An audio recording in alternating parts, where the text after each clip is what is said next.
Assalamualaikum, halo teman-teman Insania Book Force. Gimana nih kabar kalian semua? Semoga sehat selalu ya. Gak kerasa ya, 30 hari Ramadan telah berlalu. Semoga kita tetap konsisten melakukan amal dan ibadah selama di bulan suci ini. Dan welcome Hari Raya Idul Fitri. Semangat berkumpul ya bersama keluarga tercinta. Dan untuk kalian yang mudik, hati-hati juga ya. Udah ada yang dapat THR belum? Kalau udah dapet, jangan boros-boros ya. Mending teman-teman gunain untuk hal-hal yang bermanfaat. Teman-teman pakai untuk beli buku, oke juga tuh. Tapi teman-teman juga jangan lupa ya buat sisihin sedikit uangnya untuk infak. Kit jadi ingat nih waktu lebaran tahun lalu, Kit juga pernah loh dikasih uang THR yang banyak.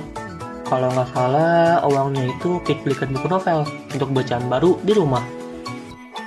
Judul bukunya itu kalau nggak salah adalah Harry Potter and the Philosopher's Stone karya J.K. Rowling. Teman-teman juga pasti banyak yang tahu kan tentang buku ini, karena ya emang buku ini itu udah terkenal di mana-mana. Jujur, cerita dalam buku ini menurut Kit benar-benar sangat menarik. Kita seperti dibuat masuk ke dalam dunia Harry Potter yang penuh dengan fantasi dan sihir.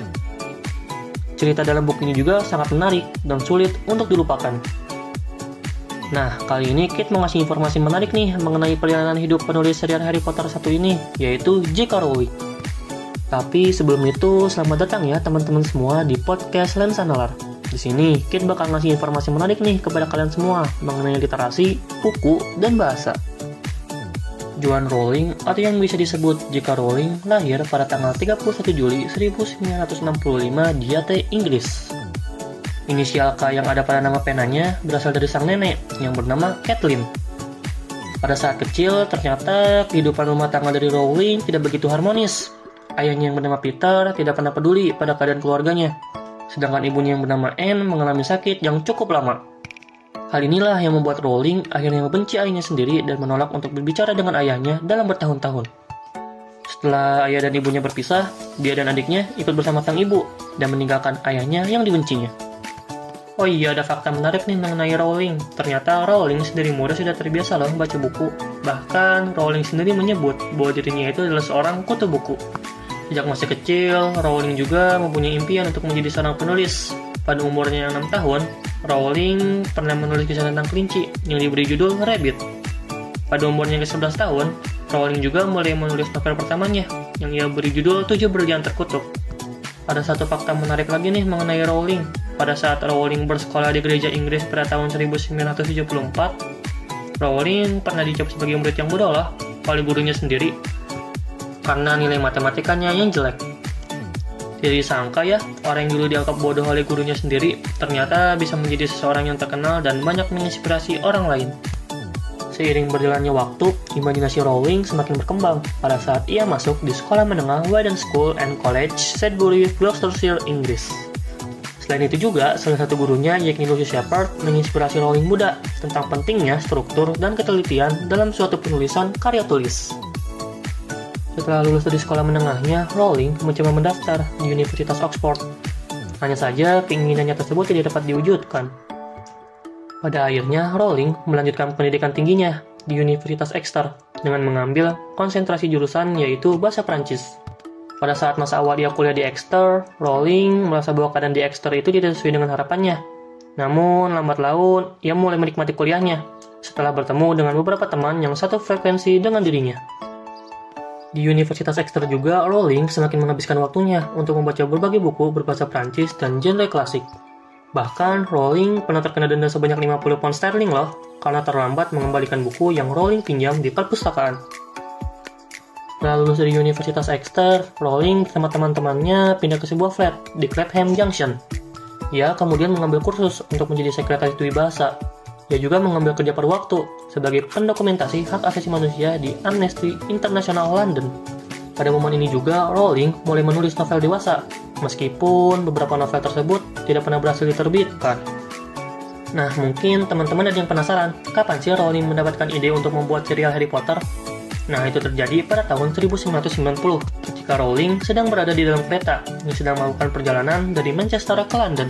Rowling mendadak mendapatkan sebuah ide untuk membuat karakter Harry Potter, Ron Weasley, dan Hermione Granger yang kemudian ia tulis setelah sampai di flatnya. Namun, pada tahun itu juga menjadi tahun yang berat bagi Rowling. Karena pada tahun itu juga, ibu yang dia cintai meninggal dunia.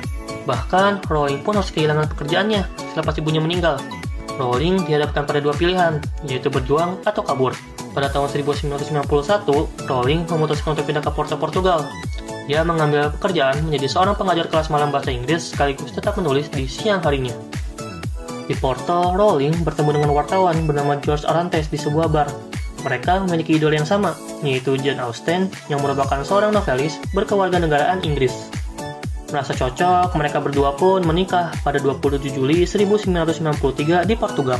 Dan mereka pun dikaruniai seorang anak perempuan yang diberi nama Jessica Isabel Rowling Orantes. Namun, kehidupan rumah tangga Rowling tidak berjalan dengan baik. Rowling banyak sekali mengalami kekerasan dalam pernikahannya, dan kemudian berakhir dengan perceraian. Setelah bercerai, Rowling pun diusir oleh Orantes. Bersama putrinya, Rowling memutuskan untuk pergi ke Skotlandia dengan tujuan untuk tinggal bersama adiknya dan menghabiskan malam Natal. Di tengah keadaan yang buruk ini, Rowling berjuang keras untuk menghidupi dirinya dan juga putri kecilnya sembari tetap melanjutkan menulis novel Harry Potter-nya. Rowling pernah berniat untuk bunuh diri pada saat itu karena depresi. Tapi Rowling mengurungkan niatnya, itu karena mengingat putrinya yang masih kecil, sehingga memutuskan untuk tetap berjuang. Setelah hampir 7 tahun lamanya, Rowling pada akhirnya berhasil menyelesaikan buku seri pertama Harry Potter-nya, yang ia beri judul Harry Potter and the Philosopher's Stone. Buku ini langsung populer dan laris dibeli banyak orang. Buku ini juga dialih bahasa ke berbagai bahasa, dan tentu momen inilah yang membuat nama J.K. Rowling menjadi sangat terkenal di seluruh dunia. Setelah kesuksesannya menggarap buku pertama, Rowling pun mulai bangkit dan mendapat semangat untuk hidup. Rowling juga pada akhirnya kembali semangat dalam menulis. Berkat semangat yang membara tersebut, Rowling berhasil menyelesaikan novel Harry Potter-nya sampai 7 buku. Kehidupan Rowling semakin membaik setelah kesuksesan yang ia raih dari karya-karya yang dihasilkannya. Pada tahun 2001, Rowling memutuskan untuk kembali menikah dengan seorang dokter asal Skotlandia yang bernama Neil Murray. Pada pernikahannya kali ini, Rowling dan pasangannya dikaruniai 2 anak yang bernama David dan Mackenzie. Pasangan ini pun pada akhirnya bisa hidup bahagia bersama di Skotlandia sampai sekarang. Wah, ternyata cukup menarik ya kisah perjalanan J.K. Rowling untuk menjadi penulis terkenal. Banyak sekali loh rintangan yang harus dihadapi oleh Rowling, namun Rowling tidak pernah putus asa dan terus berjuang supaya bisa menjadi penulis yang terkenal. Jadi, gimana nih teman-teman Insania Bookverse semua? Jadi semangat kan buat ngejar impiannya teman-teman semua? Harus tetap semangat ya buat ngejar impiannya, walaupun banyak rintangan yang harus dihadapi. Dan untuk teman-teman semua, terima kasih ya sudah mendengarkan podcast ini sampai selesai. Aku Kit, pamit undur diri. Wassalamualaikum warahmatullahi wabarakatuh.